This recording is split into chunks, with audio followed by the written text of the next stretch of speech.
વડોદરા ખાતે SRP group 9ના store રૂમમાં ભીષણ આગથી મોટું નુકસાન. વડોદરા એસઆરપી ગ્રુપ 9ના સ્ટોર રૂમમાં ભીષણ આગથી મોટું નુકસાન.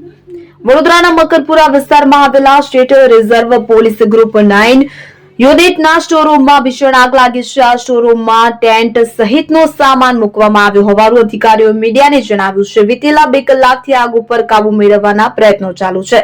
આ તકે એસઆરપીના જવાનો દ્વારા જેટલો સામાન બચાવી શકાય તેવા પ્રયત્નો કરવામાં આવ્યા છે. આગની ઘટનામાં કોઈ જાનહાનિ થઈ ન હતી, પરંતુ મોટું નુકસાન પહોંચ્યું છે. અત્યાર સુધીમાં 8 જેટલા ફાયર ફાઈટરો ઘટના સ્થળે આવી પહોંચ્યા હોવાનું સૂત્રોએ જણાવ્યું છે. આ ઘટનાને પગલે પોલીસના ઉચ્ચ અધિકારીઓ પણ દોડી આવ્યા હતા. બનાવમાં લાકડા પતરાનો મહત્તમ ઉપયોગ કરાયો તો વડોદરાના મકરપુરામાં એસઆરપી ગ્રુપ 9ના શોરૂમ આવેલા છે. તો આ શોરૂમમાં એસઆરપીના જવાનોને જ્યારે બહાર ફરજ માટે મૂકવામાં આવે તે સમયે ઉપયોગી ટેન્ટ સહિતનું સામાન મૂકવામાં આવ્યું. તો આ શોરૂમની બનાવટમાં લાકડા પતરાનો મહત્તમ ઉપયોગ કરવામાં આવ્યો